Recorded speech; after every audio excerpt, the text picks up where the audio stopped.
તો ગાંધીનગરના દહેગામમાં અખંડ ભારતના શિલ્પીનું અપમાન કરવામાં આવ્યું છે। તો ગાંધીનગરથી આ સમાચાર સામે આવ્યા। દહેગામમાં અખંડ ભારતના શિલ્પીનું અપમાન કરવામાં આવ્યું। સરદાર પટેલની પ્રતિમાને ટોપી પહેરાવતા વિવાદ ઊભો થયો છે અને સમગ્ર મામલે હવે પાટીદાર સમાજમાં રોષની લાગણી ફેલાઈ છે। સરદાર પટેલની પ્રતિમાના અપમાનને લઈને હવે આવેદનપત્ર આપવામાં આવ્યું।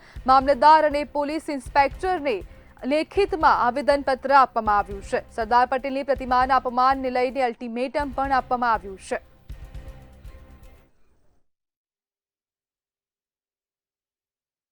દહેગામ શહેરની અંદર નહેરુ ચોકડી ગઈકાલે સરદાર વલ્લભભાઈ પટેલની પ્રતિમા ઉપર કોઈ અજાણ્યા શખ્સે તો અસામાજિક વ્યક્તિએ કલરિંગ ટોપી સવારે કે રાત્રે તંત્રની ગેરહાજરીમાં, પોલીસ તંત્રની ગેરહાજરીમાં રાતના સમયમાં જે ટોપી પહેરાઈ અને એના અનુસંધાનમાં દેશના રાષ્ટ્રીય મહાપુરુષ સરદાર વલ્લભભાઈ પટેલની પ્રતિમાને, એમની છબીને ખરડવાનો જે પ્રયાસ કર્યો અસામાજિક તત્વોના માધ્યમથી, તો એના અનુસંધાનમાં અમે દહેગામ શહેર તથા તાલુકાના તમામ પાટીદાર સમાજના કાર્યકરો અહીંયા આજે મામલતદાર કચેરીમાં એકત્રિત થયા।